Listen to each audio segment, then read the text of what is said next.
দেখো গাইস, কলার ঝুগা খেতে যে এত টেস্টি আগে জানতাম না। আগে তো কলার ঝুগা ফেলে দিতাম, শুধু কলাটাই রান্না করে বা ভাজি করে যে কোনো সবজির সাথে খেতাম।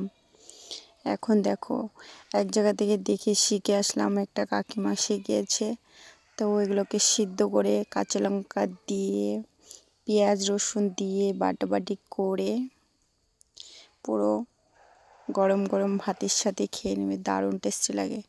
বিশেষ না হলে একবার বাড়িতে ট্রাই করবে, তারপরে আমাকে বলবে কেমন হয়েছে খেতে। আমার তো প্রায় কথা বলতে বলতে বাটাবাটি কমপ্লিট হয়ে গেল। তো এখন আমি ভাত দিয়ে তোমাদেরকে খেয়েও দেখিয়ে দিচ্ছি। তোমরা তো ভাববে না এগুলো ফেলে দেবো, এটা ফেলে দেবো না। দেখো, একবার খেলে বারবার শুধু বানাতে ইচ্ছে করবে। দেখো কি সুন্দর। তো যদি না পারো আমার ভিডিওটা দেখে দেখে বানিয়ে নেবে। দেখো আমি এখন ভাত নিয়ে মেখে নিয়েছি, এখন খেয়ে নিচ্ছি। দেখো, ওয়াও, দারুণ।